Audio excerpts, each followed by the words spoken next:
ഒരു ദിവസം വെളുപ്പാങ്കലം ഒരു 3 മണിയായപ്പോഴേക്കും ഞാൻ ഉറക്കത്തിൽ നിന്ന് ചാടി എണീറ്റ് അമ്മേ അച്ചോ എന്നുള്ള വിളി തുടങ്ങി. വേറൊന്നുമല്ല, എനിക്ക് ഒടുക്കത്തെ വയറുവേദന മാറ്റാനായിട്ട് ഞാൻ പല വഴിയും നോക്കി, ഒരു കുറവുമില്ല. സഹിക്കാൻ വയ്യാതെ ഞാൻ വീട്ടിൽ നിന്ന് ഇറങ്ങി ഓടി. റോഡിൽ ഞാനും എനിക്ക് കൂട്ടിന് വഴിയിൽ വെച്ച് കണ്ട എൻ്റെ പൂച്ചയും മാത്രമേ ഉള്ളൂ. വീട്ടിൽ നിന്ന് കട്ടൻ ചായ ഇട്ട് കുടിച്ചു നോക്കി, ഇഞ്ചി കഴിച്ചു നോക്കി, ഇതുവരെ ചെയ്യാത്ത രീതിയിലുള്ള എക്സസൈസ് വരെ ചെയ്തു നോക്കി. അതും പോരാഞ്ഞിട്ട് വേദന സഹിക്കാൻ വയ്യാതെ ഞാൻ വീട്ടിൽ തലകുത്തനെ വരെ നിന്ന് നോക്കി. എന്നിട്ടൊന്നും ഒരു മാറ്റവും ഇല്ല. ഇനി എന്നെ കൊണ്ട് പിടിച്ചിരിക്കാൻ പറ്റൂല.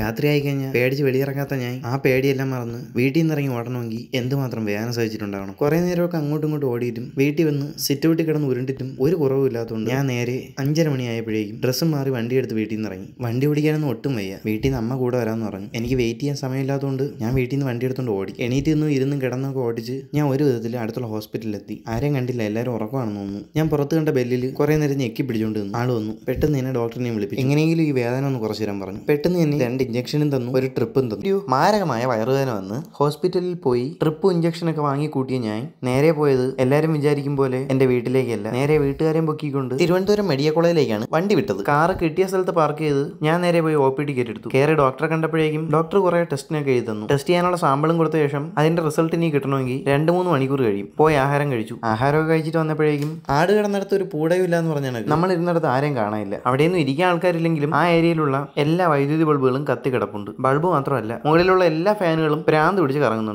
ഞങ്ങൾ അങ്ങനെ അവിടെ കത്തിക്കിടന്ന എല്ലാ ബൾബുകളും അണച്ചിട്ടു. എന്നിട്ട് 2 കത്തിച്ചിട്ടു, അല്ലെങ്കിൽ മുഴുവൻ ഇരുട്ടായി പോകും. ഇതെല്ലാം കഴിഞ്ഞ് ഡോക്ടറെ കണ്ടപ്പോഴേക്കും എന്റെ ശരീരത്തിൽ ക്രിയാറ്റിന്റെ അളവ് കൂടുതൽ. എന്നോട് അവിടെ അഡ്മിറ്റ് ആവാൻ പറഞ്ഞു. ഞാൻ പറഞ്ഞു, എന്റെ പൊന്നു ഡോക്ടറെ, അഡ്മിറ്റ് ആവാൻ വേണ്ടി ഞാൻ ഒന്നും തന്നെ കൊണ്ടുവന്നില്ല പറഞ്ഞു തീരുന്ന മുമ്പേ ഡോക്ടർ എന്നോട് പറഞ്ഞു, പോയിട്ട് നാളെ രാവിലെ എല്ലാത്തിനും റെഡി ആയിട്ട് വരാം. ഇനി നമുക്ക് വീട്ടിൽ പോയി ബാഗും സാധനങ്ങളൊക്കെ എടുത്തുകൊണ്ട് പെട്ടെന്ന് ഓടി വരാം.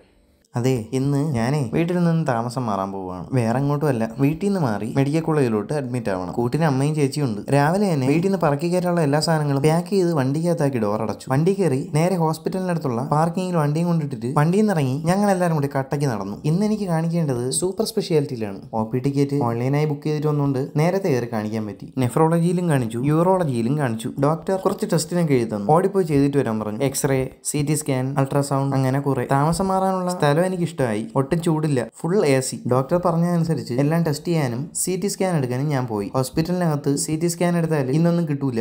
ഈ മാസം 30 ഡേറ്റ് ഉള്ളൂ. അതുവരെ വെയിറ്റ് ചെയ്യാൻ എന്നെ കിട്ടൂല. എന്നെ കിട്ടാത്തതല്ല, അത്രയും ദിവസം വെയിറ്റ് ചെയ്താൽ ഞാൻ സത്ത് പോകും. പിന്നൊന്നും നോക്കിയില്ല, ഞാൻ പുറത്തുള്ള ഒരു ലാബിൽ CT സ്കാൻ എടുക്കാൻ കൊണ്ട് കൊടുത്തു. അവിടെയും കിട്ടുമ്പോൾ 2 ദിവസം കഴിയും. ഞാൻ ഈ കാര്യങ്ങളെല്ലാം ഡോക്ടറിനോട് എന്ന് പറഞ്ഞു. അപ്പോൾ എന്നോട് പറഞ്ഞു, ഇന്ന് ഇവിടെ അഡ്മിറ്റ് ആവണ്ട, വീട്ടിൽ പൊയ്ക്കോ, അടുത്ത OPയിൽ എല്ലാ റിസൾട്ടും ആയിട്ട് വന്ന് കാണിച്ചാൽ മതിയെന്ന്. അപ്പോൾ നമുക്ക് റിസൾട്ടൊക്കെ എല്ലാം വാങ്ങി അടുത്ത ദിവസം വന്ന് അഡ്മിറ്റ് ആവാം. ബാക്കി അടുത്ത വീഡിയോ കാണാം.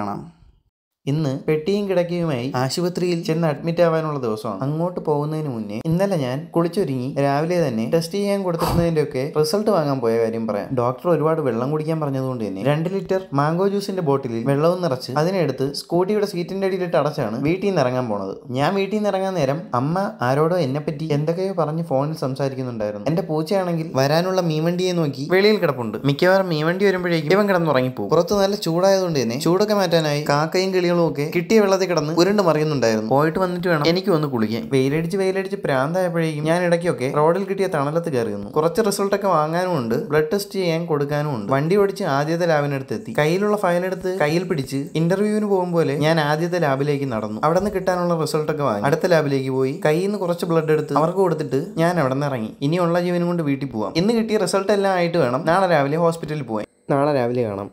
സമയം രാവിലെ 6 മണി കഴിഞ്ഞ് 2 മിനിറ്റ്. രാവിലെ തന്നെ ഞാനും അമ്മയും കൂടി വീട്ടിൽ നിന്നെല്ലാം കെട്ടിപ്പറയിക്കൊണ്ട് ഹോസ്പിറ്റലിലോട്ട് പോവുകയാണ്. ടെസ്റ്റ് ചെയ്ത എല്ലാ റിസൾട്ടും ഒരു കവറിലാക്കി കൈ പിടിച്ചിട്ടുണ്ട്. ഇന്ന് കാറിൽ ലോറിയൊന്നും ഇല്ല, ബസ്സിലാണ് പോകുന്നത്. ബസ്സിൽ കയറി ഒരു ഉറക്കം വന്നപ്പോഴേക്കും മെഡിക്കൽ കോളേജ് എത്തി. ആദ്യം കണ്ട കടയിൽ കയറി അവിടെ നിന്ന് കിട്ടിയ മടല് പൂരിയും കൂറക്കറിയും മേടിച്ച് കഴിച്ചു. സത്യം പറയാലോ, കൊള്ളത്തില്ലായിരുന്നു. കഴിഞ്ഞ തവണ വന്നപ്പോഴേക്കും കൊടുത്ത CT സ്കാനിന്റെ റിസൾട്ട് കൂടി വാങ്ങിക്കാനുണ്ട്. ഞാൻ നടന്നു പോയി അത് വാങ്ങിക്കൊണ്ട് വന്നു. നടന്നു പോകുന്ന വഴി ഒരു പാവം ആന്റി റോഡും പരിസരവും ഒക്കെ വൃത്തിയാക്കുന്നത് കണ്ടു. അതൊക്കെ കഴിഞ്ഞ ശേഷം ഞാനും അമ്മയും കൂടി എല്ലാ റിസൾട്ടുകളുമായിട്ട് ഡോക്ടറിനെ കാണാൻ വേണ്ടി വെയിറ്റ് ചെയ്തിരുന്നു. അവസാനം ടോക്കണായി. റിസൾട്ട് എല്ലാം ഡോക്ടറിനെ കയറി കാണിച്ചു. എന്താണ് പ്രശ്നം എന്ന് കണ്ടെത്തി. സംഭവം കിഡ്നി സ്റ്റോൺ ആണ്. 1 അല്ല 3. വേറെ വഴിയൊന്നുമില്ല, ഡയറക്റ്റ് ഓപ്പറേഷൻ ആണ് നല്ലതെന്ന് പറഞ്ഞു. വേറെ എന്തെങ്കിലും വഴിയുണ്ടെന്ന് ചോദിച്ചപ്പോഴേക്കും വേണമെങ്കിൽ 2 ആഴ്ചത്തേക്ക് ഗുളിക കഴിക്കാം, ഒരുപക്ഷെ കുറയുവാണെങ്കിൽ ഓപ്പറേഷൻ വേണ്ടെന്ന് പറഞ്ഞു. ഞങ്ങൾ അങ്ങനെ 2 ആഴ്ചത്തേക്കുള്ള മരുന്നും വാങ്ങി അവിടെ നിന്ന് വീട്ടിലേക്ക് യാത്ര തിരിച്ചു. ബസ് സ്റ്റാൻഡിൽ വന്ന് 2 മണിക്കൂർ വെയിറ്റ് ചെയ്തപ്പോഴാണ് നമുക്കൊരു ബസ് കിട്ടിയത്. ഭാഗ്യം പോലെ ക്രിയാറ്റിനിൻ ലെവലൊക്കെ നോർമൽ ആയെന്ന് ഡോക്ടർ പറഞ്ഞു. അപ്പോൾ ഒരു ആശ്വാസമായി. ഇനി കൂടണം. എന്തായാലും 2 ആഴ്ച ഗുളികയിൽ നിന്ന് വെള്ളം കുടിച്ച് വീട്ടിൽ ചെന്നപ്പോഴേ ഏതോ എടുത്താ പൊങ്ങാത്ത മീനിനെയും സ്വപ്നം കണ്ടു കിടക്കുന്ന എന്റെ പൂച്ചയെയാണ് കണ്ടത്.